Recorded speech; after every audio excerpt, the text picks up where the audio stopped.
네, 안녕하세요. 김콘입니다. 자, 오늘은 전술 얘기, 그 중에서 제가 이제 현장에 있을 때 가장 많이 다뤘던 전술 얘기를 하려고 그러는데, 축구, 그런 칠판이라고 해야 되나? 그냥 그런 게 없어서, 저번에 한번 해봤다가 이게 별로인 것 같아서, PPT로 간단하게 한번 해볼게요. 그래서 제가 오늘 할 거는 이 4하나 4하나. 사람이 아니라 이제 감독마다 하는 스타일에 따라서 이게 4하나 4하나라고 하는 사람도 있고, 433이라고 하는 사람도 있어요. 그러니까 이거에 이렇게 해가지고 공격할 때는 343 이렇게 바뀌고 352로도 바뀔 수 있고요. 자, 수비할 때는 4하나 4하나 433으로 할 수 있는데 이 포지션에 대해서 한번 설명을 해볼게요. 자, 원래 제가 분석할 때 이제 뭐 축구 경기장 이미지나 뭐 선수들 뭐 표시, 훈련, 뭐 도구 같은 게 이제 그림이 있어요. 그런 걸 다 모아놨었는데 이제 그만두고 나서 모든 자료들을 싹 지워버렸어요. 축구 생각을 많이 안 하려고 그런 자료도 지웠고, 다른 거를 좀 어떤 이미지를 따올까 했는데, 제가 가장 신경 쓰는 부분이 축구 솔직히 전술 얘기할 때는 영상을 보고 하는 게 제일 베스트거든요. 그 순간순간에 장면을 멈추고 하는 게 제일 좋은데, 이 유튜브가 저작권 문제가 되게 심각한 걸로 알고 있어요. 그래서 뭐 유명한 축구 뭐 유튜버 분들도 이런 것 때문에 조금 문제가 있었던 것 같고, 저는 애초에 처음부터 그럴 생각이 없었어요. 왜냐면 저는 축구 영상 분석을 하다 보니까 영상에 대해서 이제 유출되고 이러는 게 너무 신경을 많이 쓰는 부분이었어요. 현장에서도. 그래서 서로 이제 다음 경기나 뭐 경기 분석하려면 영상을 찍어야 되는데 뭐 멀리 있는 경기장은 제가 가기 힘들죠. 그런 거 영상을 받고 해야 되는데 이럴 때가 서로 주고받고 해야 돼요, 솔직히. 근데 비밀리에 많이 하는데 웬만하면 서로 주고받아요. 근데 뭐 전경기 이런 건 좀 그렇죠. 근데 이런 게 되게 웃긴 게 어차피 인터넷에 다 영상이 있어요. 있는데 그냥 그거 보고 다운도 받고 하면 되는데 이게 그거랑 진짜 주고받는 거랑은 좀 느낌이 다르거든요. 그래서 그런 건 서로 웬만하면 안 하고 있어요. 그래서 그런 문제 때문에도 제가 축구 이미지 하나 쓰는 것도 좀 조심스러워요. 그래서 저는 미리 그냥 그런 거에 대해서 많이 좀 민감한 편이라서 그냥 좀 허접하더라도 그냥 흰색 바탕에 그냥 이해만 좀 보는 데만 문제 없으면 된다고 생각하거든요. 저 현직에 있을 때도 그렇게 디자인적으로 이쁘게 꾸미고 싶지 않았어요. 또 감독님은 뭐 좀 더 화려하고 이쁘게 좀 꾸며달라 얘기할 때도 있었는데 그냥 다 무시했죠. 그냥 임팩트 있게 이해만 시키면 되지 않냐. 그래서 오늘도 그런 식으로 한번 해볼게요. 자, 그래서 그림을 경기장은 그냥 간단하게 그냥 검은색 선으로 할게요. 그 옆에 좀 필요한 것들은 제가 끄집어 와가지고 이런 식으로 갔다 와서 해볼게요. 자, 우선은 자, 4하나 4하나 포메이션. 자, 파란색이 이제 제가 속한 팀이라고 해볼게요. 제가 현장에 있을 때는 포메이션을 말할 때 이 공격할 때랑 수비할 때 좀 다르거든요. 그러니까 공격할 때는 뭐 공격수가 두 명이 될 수 있고 뭐 세 명이 될 수 있는데 수비할 때는 밸런스가 나오거든요. 이 수비할 때 포메이션을 우리 포메이션이라고 얘기를 많이 해요. 자, 우리는 지금 4하나 4하나인데 자, 이게 조금 변형된다고 생각하면은 433이 될 수도 있어요. 자, 이렇게 세 명이서 4 수비 4, 미들 3, 공격 측면까지 이렇게 3, 433이라고도 많이 얘기해요. 자, 우선은 이게 수비 밸런스예요. 자, 이렇게 밸런스인데 이거를 올리느냐, 내리느냐, 이거를 이제 감독이 결정하는 거죠. 예. 올려서 수비할 거면 라인을 전체적으로 올리고 내려서면 자, 최전방 스트라이커까지 하프라인 아래까지 내려와서 자, 이렇게 수비를 하는 건데 오늘은 우선은 수비 얘기를 좀 많이 해볼게요. 공격은 여기서 좀 더 변화를 가져가야 돼가지고 조금 손댈 게 많아가지고 자, 기본적으로 이제 수비를 먼저 자리를 잡았기 때문에 자, 수비 밸런스는 4하나 4하나. 자, 이렇게 분석관들은 PPT를 많이 만들어요. 자, 이제 나중에 되면 어떻게 될지 모르겠는데 요즘은 핸드폰에서도 이제 갤럭시 뭐 이렇게 펜으로 그려서 바로바로 되잖아요. 그건 진짜 좋은 것 같은데 저는 아직 제가 있을 때 그걸 쓰진 않았어요. 되게 쓰고 싶었는데. 자, 우선 컴퓨터로 보고서를 작성할 때 자, 포메이션을 짜죠. 자, 포메이션도 미팅할 때 감독님한테 또 보고를 드릴 때는 되게 대충 하면 안 돼요. 자, 이 간격들. 간격들도 되게 신경 써야 돼요. 그냥 사하나 이렇게 표현해주고 얘기하면 될 거라고 생각하는데, 이것도 물론 감독님 성향 차이죠. 자, 이런 거, 이 간격이 또 너무 다르면 엄청 신경 쓰는 분들이 많아요. 그러니까 왜냐하면 선수들이 이런 걸 보고, 저기 간격이 너무 벌어졌네? 하면서 조금 그 이해하기 좀 어렵다는 거죠. 맞죠? 맞는 말. 자, 좀 더 올리고. 요즘 축구는, 뭐 요즘 축구가 아니라 좀 컴팩트 해야 되죠. 컴팩트 한다는 거 보면은 이게 간격. 수비랑 공격. 이 간격이 어느 정도 멀면 안 된다는 거죠. 자, 그래서 이렇게 기본적으로 준비를 하고, 저도 이 전술, 모든 감독님도 코치님도 마찬가지일 거예요. 이건 뭐 제가 너무 조금 그렇게 얘기하는 게 아니라, 내가 잘 안 했던 전술, 내가 좀 잘, 그러니까 실험적으로 내가 몸으로 안 해봤던 전술은 완벽하게 몰라요. 모른다는 게 여러 가지 그 패턴? 이런 게 많이 없죠. 근데 내가 자주 해보고, 뭐 연습 경기도 해보고, 선수들한테 직접 뛰어보고, 그리고 경기 끝나고 그 피드백, 이런 거 하다 보면은 다양한 패턴이 많이 만들어지고, 이런 상황에서 어떻게 하면 하나의 옵션들이 추가되는 거거든요. 그래서 저는 가장 많이 다뤘던 게 이 포메이션이기 때문에, 했던 말 계속 하네요. 한번 해볼게요, 그냥. 자, 우선은, 자, 수비는 이 밸런스가 가장 중요한 게 뭐냐면, 자, 공간이죠. 우선 수비 밸런스에서 가장 중요하게 생각하는 공간입니다.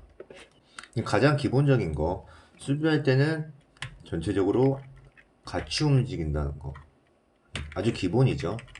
아주 기본이고, 자, 여기서 이제 각각의 역할이 있어요.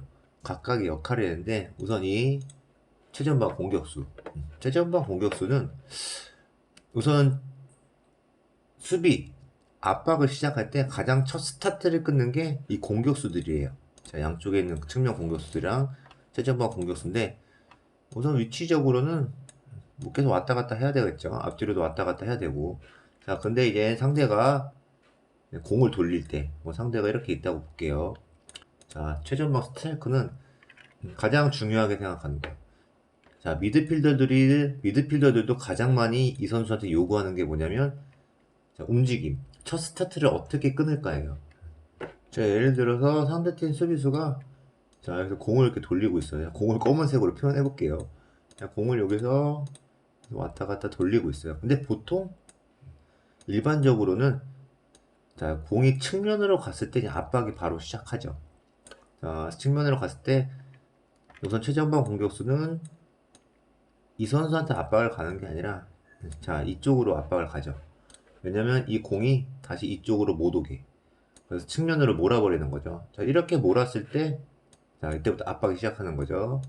자, 이 선수 앞으로 가고, 미드필더는 이렇게 가고, 이렇게 상대팀까지 해봤어요. 자, 상대팀이 이제 포백으로 쓰고, 앞에 뭐 전방 4-4-2로 쓴다고 했을 때, 자, 이렇게 보면은, 자, 압박 타이밍은 이 공격수가 먼저 잡습니다. 자, 수비 쪽에서 볼을 돌리겠죠. 자, 중간에 있을 때는 그냥 전체적으로 밸런스를 유지하고, 자, 이렇게 볼이 측면으로 갔을 때 무조건 압박이 시작돼요. 볼이 측면으로 갔을 때 이때 이제 약속된 플레이를 바로 실행을 하는 거예요. 자, 이럴 때는 처음에 스트라이커가 우선 압박 타임을 잡아요. 자, 볼이 가는 동시에 이쪽으로 가요. 이 선수가 일로 가는 게 아니라 다시 못 돌아오게, 볼이 이쪽으로 다시 못 오게 한쪽으로 몰아버리는 거죠. 자, 한쪽으로 몰아버리면, 자, 이 선수한테는 이 측면 공격수가 가고, 왜 이 선수는 볼을 받아 나와요, 보통. 그러면 이 미드필더가 가는 거예요. 그러면 이 선수도 또 움직이고, 그럼 이 선수가 또 맨투맨을 붙고, 그러면 대부분 여기서 킥이 나와요. 자, 킥이 나오면 우선 그 압박 전술을 성공했다고 볼 수 있어요. 근데 여기서 보면은 이 선수가 볼을 잘 차는 선수도 있거든요. 그럼 이 선수가 이 가운데를 넣어줄 수 있단 말이야. 근데 보통 이때 공격수는, 자, 돌아 뛰거나 나와서 받아주죠. 그럼 이걸 누가 잡느냐의 차이죠. 자, 이거를 이 사람이 센터백, 최종 수비가 가서 묻는 경우도 있고, 자, 수비어 미드프가 이렇게 가는 경우도 있어요. 자, 맨투맨 됐죠? 자, 가장 중요한 거는 선수를 혼자 놔두지 않는 게 가장 중요해요. 자, 이렇게 되면은, 자, 이게 지금 그림이라서 그렇지, 실제 경기장 보면은 사이 공간이 엄청 커요. 그래서 이 선수가 얼마나 그 공간을 좁혀주냐가 문제거든요. 자, 보면은 이 공간. 자, 이게 좀 보이실지 모르겠는데, 그럼 이 공간이 되게 커가지고, 이 볼을 좀 잘 차는 사람들은, 자, 이쪽으로 이게 들어와요, 볼이. 그럼 이 선수한테 여기서 받는 경우가 좀 많이 있어요. 이럴 때는 이렇게 노리고 들어오는 팀도 많죠. 자, 그럴 때는 가장 중요한 거. 자, 미드필더 옆에 반대편 미드필더는 이렇게 압박이 가기 시작하면은 일로 내려와 줘야 돼요. 그러니까 원래 이 두 미드필더가 공격형이잖아요. 자, 이 공격형이 어떻게 돼 있냐면 원래는 자, 이렇게 돼 있었죠. 이렇게 돼 있었는데 이 선수가 이 선수를 막았죠. 그러면 이 선수가 일로 내려와 가지고 이걸 막아주는 거예요. 이 사이 공간을. 물론 이 선수가 범위를 좁히면 가장 좋죠. 그래서 이렇게 돼가지고 자 일로 길게 차든지 아니면 백패스를 하든지 아니면 이렇게 반대로 아예 넘어와 버리든지. 이 선수는 반대편 측면 공격수도 이렇게 좁혀 있어요. 압박 시작하면. 그러면 이것까지는 성공적이라고 볼 수가 있어요. 자, 이렇게 압박을 풀면은 이렇게 압박을 했을 때 볼이 이런 경우로 갔을 때 다시 그냥 움직이면 돼요. 자, 이 선수 일로 오고, 이 선수 다시 오고, 자, 이 선수 자리 잡고, 다시 내려오고, 이 선수 또 일로 움직이고. 자, 이렇게 되면은 측면으로 갔을 때 압박, 우리가 약속했던 압박 플레이는 성공적으로 된 겁니다. 그래서 가장 그 약속하고 들어가는 플레이는 이게 가장 많아요. 볼이 측면으로 갔을 때 움직이는 거. 어떻게 보면 별거 없죠? 당연히 측면으로 가면 압박하는 거는 저렇게 하는 거 다 알고 있어요. 하지만 이거를 선수들이 11명이 움직이는 거기 때문에 한 명 한 명 움직이는 건 문제가 없는데 같이 움직이고 상대편의 위치가 매번 다르거든요. 자, 그랬을 때 이제 공간이 너무 많이 난다든지 이런 거를 계속 체크하는 거예요. 분석관도 그 경기를 보면서 위에서 이런 부분을 계속 체크하는 거예요. 우리가 약속된 플레이를 했긴 했는데 분명히 문제점이 있거든요. 그 중에서도 상대가 탈압박해서 압박을 풀어나올 수도 있고, 그럴 때는 어떻게, 뭐가 좀 잘못된 건지, 어떻게 좀 변형을 줄 건지, 이런 얘기도 많이 하죠. 그런 걸 이제 보라고 위에서 이제 영상을 찍는 거예요. 그 압박할 때 가장 중요한 거. 압박이에요, 압박. 그러니까 라인을 내리고 수비하는 게, 이렇게 아래로 내려와서 라인을 내리고 수비하는 게 아니기 때문에, 자, 압박하는 거기 때문에 압박할 때 가장 중요한 거는, 물론 스타트 끊는 거 중요하죠. 하지만 볼이 이렇게 갔을 때, 자, 이 선수들, 측면에 있는 선수들, 뭐 미드필더도 마찬가지예요. 그냥 위치만 절로 가서 앞에 서 있으면 의미가 없어요. 자, 여기서 이 사람을 어떻게 부상을 입히라는 게 아니라, 자, 저돌적으로 압박을 해야 돼요. 완전 붙어가지고 귀찮게. 자, 여기서는 상대의 수비 지역이잖아요. 우리 공격 지역이에요. 파워를 내도 괜찮아요. 뭐 경고 맞고, 뭐 퇴장 받고 태클을 하라는 게 아니라, 파워를 낼 정도로 거칠게 이 선수를 압박을 해줘야 돼요. 자, 볼이 살아서 이쪽으로 왔어도. 자, 측면에서는 무조건 압박을 해줘야 돼요. 자, 여기서 1대1로 해서 져서 이 공간을 먹어버리면 그거는 완전 실패한 거죠. 자, 어떻게 해서든지 여기서 거칠게 압박을 해줘야 돼요. 그래야 상대가 실수가 나는 거지. 실수가 나고 이제 킥을 하든지 백패스를 하는 건데, 자, 가장 중요하게 포인트, 압박할 때는 진짜 거칠게 압박을 해야 돼요. 저는 현장에 있을 때 그걸 가장 많이 얘기를 들었고 피드백을 해줬고 감독 코치님도 가장 그런 얘기를 많이 해줬어요. 자, 이거 살아나오면 자, 이렇게 같이 움직이는 사람들 살아나오면 이런 같이 움직임 자체가 그냥 말짱 꽝이에요. 자, 공간으로 들어가려면 자, 수비수들한테 상당히 부담감을 줄 수 있어요. 자, 이게 압박할 때 포인트예요. 자, 이렇게 압박할 때 포인트는 간단하게 이렇게 두 가지만 얘기했어요.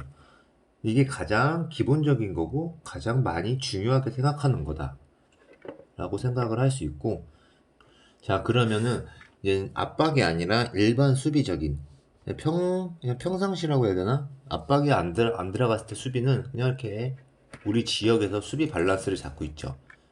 자, 4-1, 4-1로 포메이션을 잡고 있어요. 자, 그럴 때는 자, 이 수비형 미드필더의 활동량이 상당히 많아야 되고 미드필더들이 상당히 활동량이 많아야 돼요. 자, 기본적으로 훈련할 때는 자, 뭐 전지훈련 같은 때 훈련하면은 포지션마다 두세 명이 있잖아요. 그러면 이 각각의 포지션에 사람들이 이렇게 일렬로 서요. 자, 공격수가 2명, 3명. 이 선수들이 계속 훈련을 왔다가 갔다가 훈련을 해줍니다. 자, 여기서 볼을 이쪽으로도 보내고, 자, 이쪽으로도 보내고, 이쪽으로도 보내고.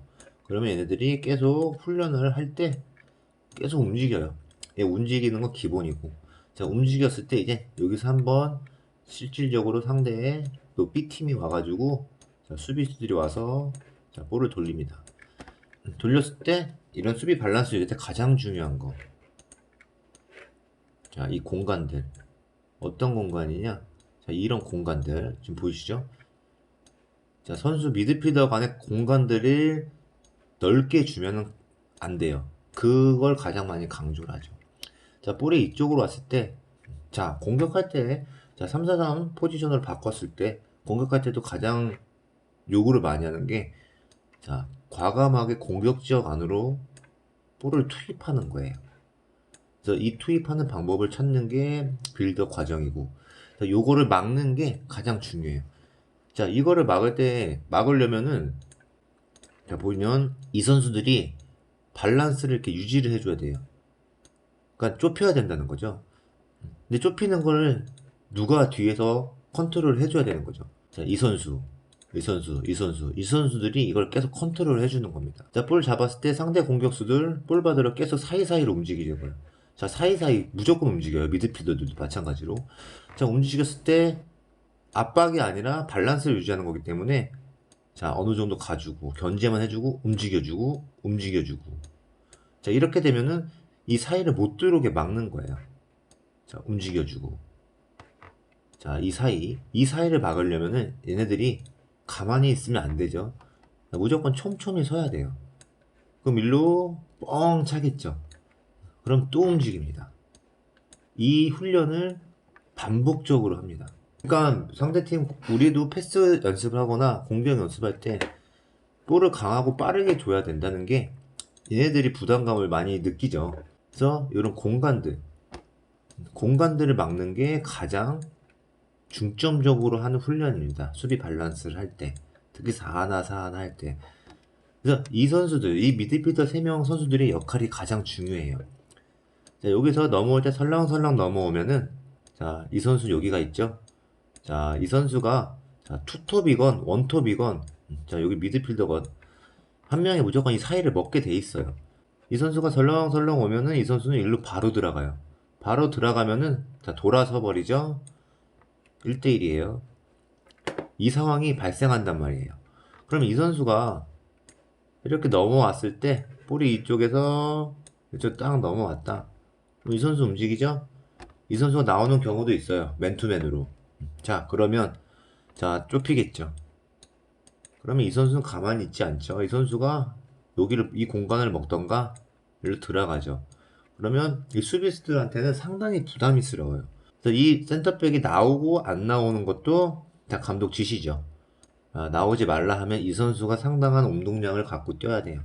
그래서 제가 했을 때 운동량 데이터를 보면은 가장 많이 뛰는 선수 수비형 미드필더는 그냥 11kg는 넘어야 돼요.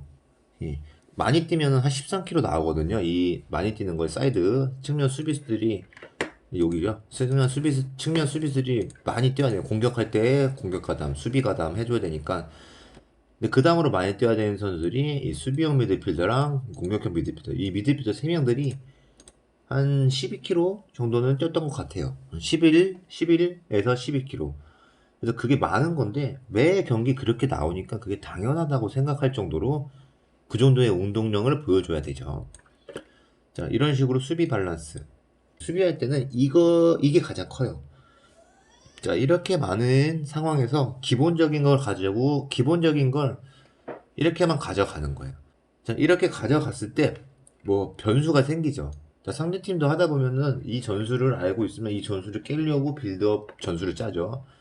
자, 예를 들어서 볼을 이렇게 했을 때 얘가 일로 가고 얘가 이렇게 들어오고 변형이 있단 말이에요. 그러면 선수들은 그걸 바로 대응은 못해요, 솔직히. 우리가 기본 약속이 이거기 때문에. 그러면 이걸 서로 얘기를 하고 뭐 전반전 끝나고 얘기를 하죠. 그래서 그거에 대한 변형 계획을 또 세웁니다. 그러면 뭐 이렇게 했을 때 뭐 맨투맨으로 나가자, 커버 해주고, 이런 식으로 서로 간의 대화를 잇고 하프타임 때 이런 얘기를 적극적으로 얘기해서 변형을 줄 수가 있어요. 그래서 제가 축구를 이렇게 그냥 재미로만 봤을 때는 그냥 공이 가니까 공 쪽으로 가는 게 당연하다고 생각을 했어요. 수비 지금 제가 얘기한 것도 그렇게 특별한 게 없거든요. 그렇게 특별한 전술이 없어요, 수비는 솔직히. 간격 유지, 그러니까 그게 얼마나 처음부터 끝까지 지속적으로 가능하냐가 가장 포인트예요. 이 선수들 체력, 점점 젊은데 전반 때랑 후반 때랑 확연히 차이가 나요. 이 기본적으로 4하나4하나를 가져갔을 때는 같이 움직이는 거, 모든 게 마찬가지인데 특히 잘하는 팀들은 이렇게 조직적으로 안 움직이는 팀이 생각보다 많아요. 자, 예를 들어서 뭐 전북, 현대 이런 애들은 저 선수들이 좀 잘한다고 평가를 많이 받는 선수잖아요. 연봉도 많고. 이런 선수들은 그냥 맨투맨이에요. 수비할 때도 맨투맨. 왜냐? 상대보다 강하다는 거 이미 깔고 들어가기 때문에 1대1에서 이길 수 있다는 자신감이 있기 때문에 맨투맨입니다. 자, 이런 선수랑 할 때는 더 치밀하게 전술적으로 약속된 플레이를 많이 해야 돼요. 공격편에서 얘기를 많이 할 건데, 자, 이런 선수는 1대1에서 이길 수 있다는 거죠. 근데 1대1에서 맨투맨 작정하고 나가는데 벗겨지잖아요. 그러면 공간이 상당히 많아요. 그래서 강한 팀이랑 할 때는 더 자신감을 가지고 해야 되는 이유가 1대1에서 질 수 있는 확률을 줄여야 돼요. 그러니까 1대1에서 자신감 갖고 한 명을 제끼다든지 뭐 패스를 통해서 공간을 만들어 버리면 의외로 공간이 진짜 많거든요. 그래서 이런 건 공격적인 부분에서 한번 더 얘기를 해볼게요. 그래서 오늘은 4하나4하나 수비에 대해서 가장 기본적인 거, 자, 어떤 거를 가장 중점적으로 요구를 하고 가장 중요하게 생각하는가에 대해서 한번 얘기를 해봤어요. 보시면 뭐 별거 없을 거예요. 축구 전술이 별게 없어요. 왜냐? 11명에서 하는 거고 볼의 위치는 항상 다르고, 자, 볼이 이 지점에 왔을 때 모든 선수들이 위치하는 선수 위치가 다 달라요. 이게 똑같은 위치에서 변수가 하나, 두 개면은 분석하기 쉽죠. 하지만 다 다르기 때문에 그 상황에 맞춰서 뭐 여러 가지 전술을 만들어내는 게 좀 핵심적인 거고, 자, 가장 기본적인 것들은 제가 말씀드린 거, 지금 수비적인 거에서. 제가 다음 편에는 공격적인 거, 이제는 빌드업으로 갔을 때, 자, 변형으로 이제 선수들 위치 변경되고 빌드업하는 과정들을 뭐 수비 때보다는 좀 할 말이 더 많을 것 같아요. 그래서 뭐라도 영상을 만들어야 돼가지고, 뭐 그런 부분에 대해서 궁금해 하시는 분도 있을 거라 생각해요.